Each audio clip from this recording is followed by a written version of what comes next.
अस्सलाम वालेकुम स्टूडेंट्स। बच्चों, हम लोग स्फेरिकल मिरर्स या कर्व मिरर्स को स्टडी कर चुके हैं। कॉनकेव मिरर, कॉन्वेक्स मिरर हमें समझ में आ चुका है। पर इसके सही वर्किंग को समझने के लिए और ये समझने के लिए कि जो कॉनकेव मिरर्स हैं और जो कॉन्वेक्स मिरर्स हैं, इनसे रिलेटेड जो प्रॉब्लम्स हैं उनको हम किस तरीके से सॉल्व करते हैं, तो एक बहुत ही इंपॉर्टेंट फार्मूला है जो आज की क्लास में हम लोग डिस्कस करने वाले हैं और बाकायदा उस फार्मूले को ड्राइव करेंगे। और आप देखेंगे कि पेपर में ये जो क्वेश्चन है आज जो हम सॉल्व करेंगे, ये लॉन्ग के लिए भी इंपॉर्टेंट है और इसी के साथ साथ ये न्यूमेरिकल्स के लिए भी इक्वली इंपॉर्टेंट टॉपिक है। और वो जो टॉपिक है बेसिकली वो है मिरर इक्वेशन। आज का जो हमारा लेक्चर है वो बिल्कुल मिरर इक्वेशन को समझने के बारे में है कि मिरर इक्वेशन कैसे ड्राइव करते हैं। और फिर जब आप न्यूमेरिकल सॉल्व करेंगे इसको ड्राइव करने के बाद, तो यकीनन आपको समझने में आसानी होगी। ठीक है भाई। तो अब देखो, मिरर इक्वेशन एक लॉन्ग क्वेश्चन है और जो रे डायग्राम है ना वो ज़्यादा इंपॉर्टेंट है। और अगर वो बात समझ में आ गई तो डेरिवेशन आप देखेंगे बहुत आसानी से समझ में आ जाएगी। तो देखो, मिरर इक्वेशन को ड्राइव करने के लिए बेसिकली हम लोग एक कॉनकेव मिरर का इस्तेमाल करने वाले हैं। कॉनकेव मिरर एक ऐसा मिरर होता है जो कि कन्वर्जिंग मिरर होता है। ठीक है, उसमें जो है वो जो आउटर साइड है वो आपको नज़र आ रही है कि वहाँ पे सिल्वरिंग की गई है, और जो इनर साइड होती है बेसिकली वो रिफ्लेक्टिंग होती है, वहाँ से हमें हमारा अक्स नज़र आता है। ठीक है ना। तो कॉनकेव मिरर है वो हम पूरा लेक्चर इसमें कवर कर चुके हैं कॉनकेव मिरर को समझने में। और फिर रे डायग्राम बनाने के लिए सबसे ज़्यादा इंपॉर्टेंट ये है कि जो कॉनकेव मिरर है, आप जो है बिल्कुल उसके सेंटर से एक स्ट्रेट लाइन बनाएंगे और इसे कहते हैं प्रिंसिपल एक्सिस। तो प्रिंसिपल एक्सिस बनाना ज़रूरी है। और प्रिंसिपल एक्सिस बनाने के बाद एक पॉइंट पे आप निशान लगाइए। ज़्यादा बेहतर ये कि आप 3 सेंटीमीटर पे निशान लगाना। ये जो निशान मैंने लगाया है 3 सेंटीमीटर पे सही रहेगा, रे डायग्राम बड़ी बनेगी। और फिर अगेन यहाँ से डिस्टेंस मेजर करके 3 सेंटीमीटर पे और निशान लगा दो। ठीक है, इसका मतलब यहाँ से लेके यहाँ तक का डिस्टेंस 3 सेंटीमीटर और यहाँ से यहाँ तक का डिस्टेंस भी 3 सेंटीमीटर के बराबर है। ठीक है। और ये जो पॉइंट होता है मिरर का सेंटर पॉइंट, इसे हम पोल कहते हैं, जहाँ से मिरर को हम 2 बराबर के हिस्सों में तोड़ सकते हैं। और ये जो है ये कहलाता है प्रिंसिपल फोकस, कैपिटल एफ से जाहिर करते हैं। ये वो पॉइंट है जहाँ पर सारी पैरेलल रेज जो है वो कॉनकेव मिरर जमा करता है। और फिर इक्वल डिस्टेंस जो था बेसिकली यहाँ से यहाँ तक का जो डिस्टेंस है ना, पी से लेके एफ तक का, इसको स्मॉल एफ से शो करते हैं और बोलते क्या है इसको, इसको बोलते हैं फोकल लेंथ। ठीक है, यानी पी से एफ तक का फासला फोकल लेंथ कहलाता है। और फिर ये जो डिस्टेंस है इसको हम सी से जाहिर करते हैं। सी का मतलब क्या है? सी का मतलब होता है सेंटर ऑफ कर्वेचर। ठीक है। और वैसे पी से सी तक का जो फासला होता है वो रेडियस ऑफ कर्वेचर कहलाता है। लेकिन क्योंकि डेरिवेशन में काम का नहीं है तो मैं उसे शो नहीं करूंगा। लेकिन आप ये बात समझ लो कि पी से लेकर एफ तक का फासला फोकल लेंथ है, यानी कि वो पॉइंट, वो फासला जहां पर concave mirror parallel raise of light को कन्वर्ज करता है, जमा करता है। एक ऑब्जेक्ट सपोज कर लेते हैं। ठीक है, कॉनकेव मिरर के सामने का हमने एक ऑब्जेक्ट रख लिया और ये जो ऑब्जेक्ट है बेसिकली वो एरो की शक्ल में बनाते हैं हम लोग। तो आप भी उसको एक एरो की शक्ल में बनाइएगा, ना बहुत बड़ा ना बहुत छोटा, ऐसा हो कि बस मिरर से थोड़ा सा छोटा सा हो। जितना मैंने इसको रखा है ना हाइट में, उतनी हाइट का आपने रखना है। और पॉइंट्स हो जाएंगे इसके पॉइंट ए और पॉइंट बी। तो ये ए बी जो होगा ना वो बेसिकली कहलाएगा ऑब्जेक्ट की हाइट। यहाँ से लेके यहाँ तक हमने एक ऑब्जेक्ट की हाइट सपोज करी है। ठीक है, बात को आगे बढ़ाते हैं। तो अब इसका मतलब पी से लेके जो बी तक का फासला है ना, यानी कि मिरर से कितनी दूर मैंने ऑब्जेक्ट को बनाया है, उसको स्मॉल पी से जाहिर करते हैं। स्मॉल पी होता है ऑब्जेक्ट डिस्टेंस। सही है कि मिरर से ऑब्जेक्ट हम कितनी दूर बना रहे हैं। तो आप जब बनाएंगे ना ऑब्जेक्ट, तो सी के थोड़ा दूर बना दीजिएगा। भाई देखो, एफ का निशान आपने लगाया 3 सेंटीमीटर पे, सी का निशान आपने लगाया 6 सेंटीमीटर पे, तो इसको आप जो है वो थोड़ा सा 1-2 सेंटीमीटर आगे बढ़ा देना। ये कोई मेजर नहीं करना, लेकिन एक बात बता रहा हूँ फिगर को सही तौर से बनाने के लिए। और ये बात याद कर लो कि यहाँ से यहाँ तक का डिस्टेंस जो है वो स्मॉल पी से शो हो रहा है, कैपिटल पी से मिक्सअप नहीं करना। कैपिटल पी जो है वो पोल है, जहाँ से कॉनकेव मिरर का सेंटर मिल जाता है, 2 हिस्सों में टूट सकता है कॉनकेव मिरर। और ये जो स्मॉल पी है, ये है कि ऑब्जेक्ट को मिरर से हमने कितने फासले पर रखा है, तो उसे हम पी से जाहिर करते हैं। ठीक है जी। अब पहली रे गुजार देते हैं। पहली रे मिसाल के तौर पे जो प्रॉपर्टी है, प्रॉपर्टी के मुताबिक जब भी कोई रे किसी ऑब्जेक्ट से निकलती है और एफ से पास होती है और मिरर से टकराती है, तो मैंने पहले ये वाली प्रॉपर्टी इस्तेमाल करी। दोबारा देखो, रे जो है वो निकल रही है ऑब्जेक्ट से, एफ से गुजरती हुई जा रही है और मिरर से टकरा रही है। जिस पॉइंट पर टकराई उसको हमने डी का नाम दे दिया। आगे बहुत ज़रूरत है इस पॉइंट की, तो हमने डी का नाम दे दिया। अब प्रॉपर्टी क्या है रे की, कि जब भी कोई रे एफ से पास होती हुई जाती है और कॉनकेव मिरर से टकराती है, तो कॉनकेव मिरर से टकराने के बाद ये जो रे है ये पैरेलल हो जाती है। तो हमने एक प्रॉपर्टी ऑफ रे बनाई, जो रे एफ से गुजरी वो एफ से गुजरने के बाद पैरेलल हो गई। अब दूसरी प्रॉपर्टी जो हम रे बनाएंगे वो हम बनाएंगे पोल वाली। पोल वाली क्या है, जब भी कोई रे ऑफ लाइट डायरेक्ट पोल से जाके टकराती है तो जिस एंगल से टकराती है उसी एंगल के साथ वापस चली जाती है, जिस एंगल से टकराती है उसी एंगल के साथ वापस चली जाती है। और इंपॉर्टेंट क्या है कि जितना एंगल यहाँ से लेके यहाँ तक का होगा उतना ही एंगल यहाँ से लेके यहाँ तक का भी होगा। तो एक प्रॉपर्टी हो गई एफ से गुजर के सीधी हो गई, और एक प्रॉपर्टी हो गई पोल से टकराई और उसी एंगल से वापस चली गई, रिफ्लेक्ट हो गई। और ये बात हम जानते हैं जहाँ पे रेज आपस में एक दूसरे को कन्वर्ज करती हैं वहाँ पर बन जाता है हमारा एक इमेज। तो यहाँ पे हमने इमेज बना लिया और इसको नाम दे देंगे हम बी डैश और ए डैश। यानी कि आप ये देखो कि ऊपर जो ऑब्जेक्ट की हाइट थी वो ए बी थी ना, तो जो इमेज की हाइट है वो जाएगी ए डैश बी डैश। ये जो लगा हुआ है ना निशान, इसको ए डैश बी डैश कह सकते हैं या ए कॉम्प्लीमेंट बी कॉम्प्लीमेंट कह सकते हैं। तो ये बात समझ जाओ कि जो ऑब्जेक्ट की हाइट थी वो ए बी थी और इमेज की जो हाइट है वो ए डैश से बी डैश तक की है। ठीक है, और आखिरी बात ये कि कितनी दूर इमेज बन रहा है तो उसको हम क्यू से जाहिर कर देंगे। यानी कि ऑब्जेक्ट मिरर से कितने फासले पे रखा हुआ था उसको पी से जाहिर करा, और इमेज मिरर से कितनी दूर बना है जो कि पोल से नापते हैं उसको क्यू से जाहिर कर देंगे, स्मॉल क्यू से। तो मिरर इक्वेशन को समझने के लिए ना ये तीन चीज़ें समझना बहुत ज़रूरी है। एफ जो पी से एफ तक का फासला है फोकल लेंथ कहते हैं। ऑब्जेक्ट मिरर से कितना दूर रखा हुआ है उसको पी से जाहिर करते हैं, ऑब्जेक्ट डिस्टेंस कहलाता है। और इमेज कितनी दूर बन रहा है और मिरर से कितनी दूर इमेज बन रहा है उसको क्यू से जाहिर करते हैं, जो कि पी से बी डैश तक का फासला है। और फिर ये सब हमें लिखना भी है इस तरीके से कि लेटस कंसिडर, क्या क्या कंसिडर करा, पी से एफ तक के फासले को स्मॉल एफ से जाहिर करा और नाम दिया हमने फोकल लेंथ। सही है, पी से एफ तक का फासला स्मॉल एफ से जाहिर करा और नाम दिया फोकल लेंथ। ए से बी तक का फासला, ए से बी तक का फासला असल में ऑब्जेक्ट का साइज है या हाइट है, तो एच ओ से जाहिर करेंगे। सही ना, नाम ही ऐसा दिया हमने ताकि याद करना आसान हो जाए। एच ओ का मतलब हो गया हाइट ऑफ ऑब्जेक्ट।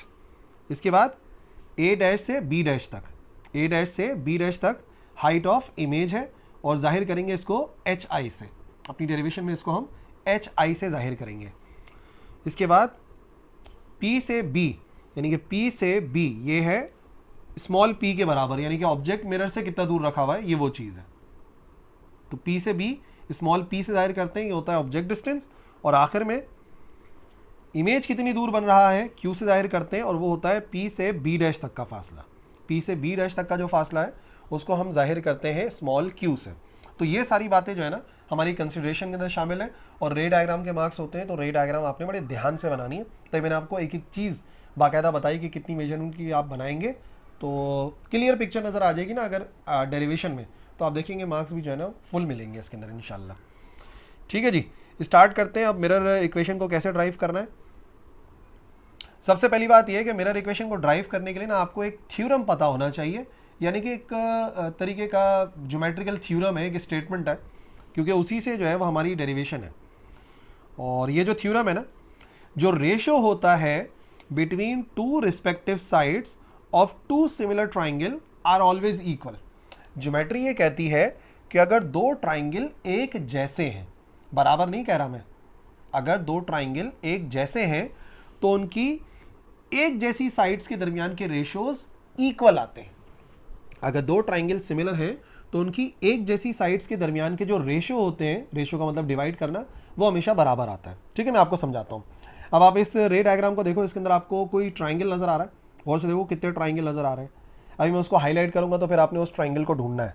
सही है, मैं हाईलाइट कर देता हूँ।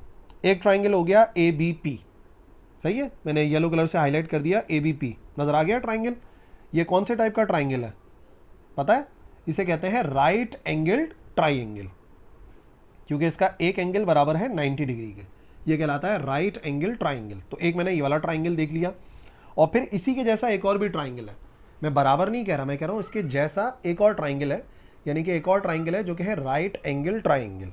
वो देखो कौन सा वाला है, ये वाला है। ये है पी ए डैश और B dash, A B P, और ये आ गया A dash B dash P. ये दो ट्राइंगल आपको नजर आ रहे हैं। ये भी राइट एंगल ट्राइंगल है, क्योंकि आप ये वाला एंगल देखोगे तो 90 डिग्री बन रहा है। अब लॉ क्या, ये थ्योरम क्या कह रहा है, ज्योमेट्री क्या कहती है? ज्योमेट्री ये कहती है कि अगर दो ट्राइंगल सिमिलर हो तो उनकी एक जैसी साइड्स के रेशियोज बराबर होते हैं। क्या मतलब? देखो ऊपर वाले ट्राइंगल में आपको तीन साइड नजर आ रही हैं, ए से बी, ए से पी और बी से पी, ये है ना, 3 साइड्स हैं। फॉर एग्जाम्पल ऊपर वाले ट्राइंगल की मैं एक साइड लिख देता हूँ, या पहले मैं लिखता हूँ कि हम किस किस को कंपेयर कर रहे हैं। कंपेयरिंग ट्राइंगल्स, पहला ट्राइंगल का क्या नाम है? पहला ट्राइंगल है ट्राइंगल ए बी पी, और दूसरे ट्राइंगल का क्या नाम है? दूसरे ट्राइंगल का नाम है A dash B dash P. तो हम लिखेंगे ए डैश बी डैश और पी। सही है।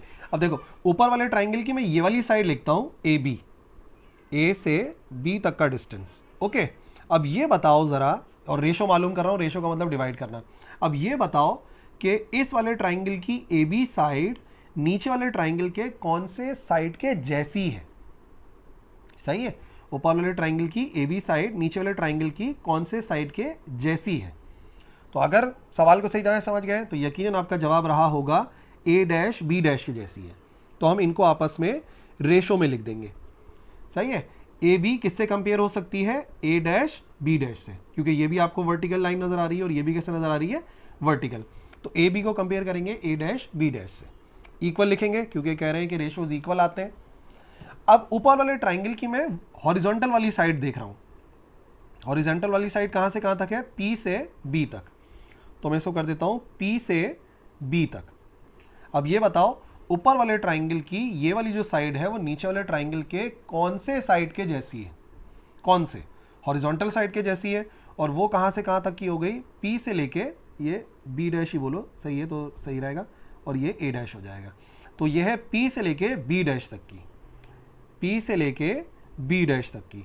यानी कि वर्टिकल को वर्टिकल के साथ कंपेयर करा, हॉरिजॉन्टल को हॉरिजॉन्टल के साथ कंपेयर कर लिया। ओके भाई, ऐसे होता है। ये काम हम एक बार और करेंगे, इंशाल्लाह समझ में आ जाएगा। अब देखो ए से बी तक को हमने क्या नाम दिया था? यहां से यहां तक के डिस्टेंस को हमने नाम दिया था एच ओ का, हाइट ऑफ ऑब्जेक्ट, और इसको हमने नाम दिया था एच आई का। बाकी तो लिखा हुआ नजर आ रहा है आपको। तो ए बी की जगह पे हम क्या लिख सकते हैं? ए बी की जगह पे हम लिख सकते हैं H O, height of object. A dash B dash की जगह पे क्या लिख सकते हैं? ए डैश बी डैश की जगह पे लिख सकते हैं एच आई। एच आई का मतलब height of image is equal to, अब P से B तक का फासला क्या था? P से B तक का फासला क्या था? ये बराबर था P के। P से B तक का जो फासला है वो स्मॉल p के बराबर है, यानी ऑब्जेक्ट डिस्टेंस के, डिवाइड बाय, अब जरा बताओ जल्दी से, P से B डैश तक का फासला किसके बराबर है? P से B डैश तक का फासला किसके बराबर है? ये है इमेज डिस्टेंस के बराबर। तो यहां पर आ जाएगा Q। तो H O divide by H I बराबर आ गया P अपॉन Q के। इसको आप नाम देंगे इक्वेशन नंबर 1। ठीक है भाई। अब अलग से 2 ट्राइंगल होंगे, उनको भी हम कंपेयर करेंगे। तो इक्वेशन 1 आपने जहन में रखनी है। और अब आप देखो, मैं एक और ट्राइंगल बनाऊंगा, उससे बात जो है वो क्लियर हो जाएगी। ऊपर वाला जो है वो बी डैश है और ये वाला जो है वो ए डैश है। वो पिक्चर में हो सकता है आगे पीछे हो गया, ये बी डैश है और ये ए डैश है। ठीक है, अब जरा 2 और ट्राइंगल को कंपेयर करते हैं। आपको पहले मैं लिख देता हूं ट्राइंगल का नाम। अभी आपका टास्क है कि आपने उस ट्राइंगल को ढूंढना है। नाउ कंपेयरिंग, अब हम 2 और ट्राइंगल को बिल्कुल इसी तरीके से कंपेयर करेंगे। एक ट्राइंगल का नाम है एक ट्राइंगल है ए बी एफ। ठीक है, ढूंढना शुरू करो ए बी एफ कहाँ है। और दूसरा जो ट्राइंगल है जिससे कंपेयर करना है मुझे, उस ट्राइंगल का नाम है ट्राइंगल पी डी एफ। एक है ट्राइंगल ए बी एफ और एक है ट्राइंगल पी डी एफ। मिला? ए बी एफ नजर आया, पी डी एफ नहीं नजर आ रहा? चलो हाईलाइट करते हैं। यह है ए बी एफ, सही है, A B F, A B F, ये एक राइट एंगल ट्राइंगल है। और एक और ट्राइंगल सपोज करते हैं जो कि अप्रोक्सीमेटली राइट एंगल ही है, पी डी एफ। अब आप देखो दोबारा से आपको 2 राइट एंगल ट्राइंगल नजर आ गए। दोनों इक्वल नहीं है लेकिन दोनों सिमिलर ट्राइंगल्स हैं, और अगर सिमिलर है तो कंपेयर कर सकते हैं। तो चलो वर्टिकल को वर्टिकल से, हॉरिजॉन्टल को हॉरिजॉन्टल से कंपेयर करते हैं। ठीक है, तो ए बी किससे कंपेयर हो सकता है भाई? ऊपर वाले ट्राइंगल की ए बी साइड, इस वाले ट्राइंगल की वर्टिकल साइड कौन सी है? पी से डी वाली। तो इसको हम पी डी से कंपेयर कर सकते हैं, इज इक्वल टू, और ये हमेशा बराबर होती है। अब हॉरिजॉन्टल साइड से कंपेयर करो। इसकी हॉरिजॉन्टल साइड है बी से लेके एफ तक, ये वाली बी से लेके एफ तक, ये आ गया बी से लेके एफ तक, डिवाइडेड बाय, और इस वाले ट्राइंगल की ये वाली साइड है पी से लेके एफ तक, पी से लेके एफ तक। सही है भाई, वर्टिकल को वर्टिकल से, हॉरिजॉन्टल को हॉरिजॉन्टल से कंपेयर कर लिया, एक जैसी साइड्स कंपेयर हो गई। ये हमारा थ्योरम था। अच्छा जी, वैल्यूज पुट करने से पहले एक बात नोटिस करो, P से D का जो डिस्टेंस है ना, वो एक और डिस्टेंस के बराबर है जो कि आपको फिगर में नजर आएगा। ये जो P से D तक का फासला है ये एक्चुअली किसी और फासले के भी बराबर है फिगर के मुताबिक, और वो है A डैश B डैश के बराबर। तो इसका मतलब जहाँ पे PD लिखा हुआ है वहाँ पे हम A डैश B डैश लिख सकते हैं। तो इसलिए ऊपर वाली जो इक्वेशन है वो बन जाएगी, ए बी तो अपनी जगह पे लिखा हुआ है, डिवाइड में पी डी बराबर हो सकता है ए डैश बी डैश के, दोनों लंबाइयों में बराबर है। A dash B dash is equal to, इधर वैसे लिखा हुआ है बी से एफ डिवाइड बाय पी से लेके एफ तक। ओके, ए बी वही आपको पता है एच ओ के बराबर है और ये एच आई के बराबर है, तो हम इधर लिखेंगे H O divide by H I is equal to, P से एफ तक का फासला तो हमें पता है फोकल लेंथ के बराबर है, तो यहाँ तो मैं सीधा सीधा एफ लिख दूंगा, कोई इशू नहीं है। असल जो बात है ना वो आपने पहचानना है कि एफ से बी तक का फासला कितना है। एफ से बी या बी से एफ एक ही बात है, मतलब ये बताओ यहाँ से यहाँ तक का फासला कितना होगा, ये इंपॉर्टेंट बात है। ये समझ गए तो प्रॉब्लम सॉल्व होगी। देखिए यहाँ से यहाँ तक टोटल डिस्टेंस पी के बराबर है, पी में से अगर एफ निकाल दो तो बाकी ये वाला फासला बचेगा, है ना। ये टोटल फासला पी है, उसमें से अगर एफ का फासला हटा दे तो ऑटोमेटिकली ये वाला फासला बचेगा। इसका मतलब मैं इसको कह सकता हूं ये है पी माइनस एफ। सही है, समझ में आई बात नहीं आई? चलो मैं एक सवाल करता हूं, अगर ये फासला 10 सेंटीमीटर है और ये फासला 4 सेंटीमीटर है तो बताओ बाकी कितना बचा? अगर ये 10 है और ये 4 है तो बाकी कितना बचा? 6 ही बचेगा। कैसे पता चला? बड़े वाले डिस्टेंस में से इस छोटे वाले डिस्टेंस को माइनस करके ये वाला फासला आ सकता है। तो इसका मतलब B से F फासला जो हमें लिखना होगा ऊपर, तो हम लिखेंगे P माइनस F। ये आ गई हमारे पास इक्वेशन नंबर 2। सही है भाई। अब पिछले एक इक्वेशन थी इक्वेशन 1 और ये है इक्वेशन 2। अब हम इन दोनों को कंपेयर करते हैं। Comparing equation 1 and equation 2। ठीक है, अगर याद नहीं है तो पीछे जाके देख लो वीडियो में इक्वेशन 1 क्या थी। इक्वेशन 1 और इक्वेशन 2 को कंपेयर करेंगे तो देखो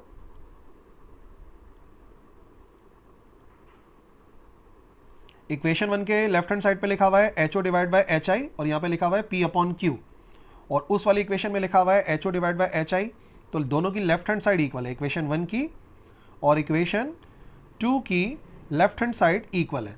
जब लेफ्ट इक्वल है तो राइट भी इक्वल होगी, यानी कि पी अपॉन क्यू को इसके बराबर लिख सकते हैं। पी अपॉन क्यू इसके बराबर आ जाएगा, ये हो जाएगा पी ओवर क्यू, यानी कि इक्वेशन 1 की राइट हैंड साइड बराबर है इक्वेशन 2 के राइट हैंड साइड के, यानी कि P minus F divide by F के। ठीक है जी। अब थोड़ी सी अरेंजमेंट करनी है, आंसर आ जाएगा। अरेंजमेंट क्या करनी है? सबसे पहले इस P को मल्टीप्लाई से डिवाइड में भेज देते हैं। हम क्या कर रहे हैं? इस P को मल्टीप्लाई से डिवाइड में भेज रहे हैं, तो ये हो जाएगा 1 upon Q is equal to P minus F और यहाँ पर आ रहा है P F. Okay, 1 upon Q की फॉर्म में है जो मिरर इक्वेशन है ना, इस वजह से हमने इसको अपॉन में ही छोड़ दिया और P इधर भेज दिया। अब राइट हैंड साइड पे एलसीएम ब्रेक हो सकता है, तो ये पी एफ दोनों के नीचे बारी बारी लिख सकते हैं। ये है P, ये आ गया पी एफ और ये हो गया F और ये आ गया पी एफ। सही है, तो हमने एलसीएम को ब्रेक कर दिया, बारी बारी पी एफ इसके नीचे भी आ गया, इसके नीचे भी आ गया। अब देखो क्या क्या कैंसिल हो गया यहाँ पर, क्या चीज़ कैंसिल हो रही है? P से P कैंसिल, F से F कैंसिल, जो बचा उसे लिख लेते हैं। यहाँ पे बचा 1 over Q is equal to 1 over F minus का 1 ओवर P, और माइनस की वैल्यू को प्लस कर लो तो हमारा फाइनल आंसर है जिसे मिरर इक्वेशन कहते हैं। सो 1 अपॉन एफ अलग हो जाएगा, सही है, 1 अपॉन एफ अलग हो गया, माइनस का 1 अपॉन पी इधर आके प्लस हो जाएगा, तो ये हो जाएगा 1 अपॉन पी प्लस का, और ऑलरेडी प्लस का पहले से लिखा हुआ है क्यू।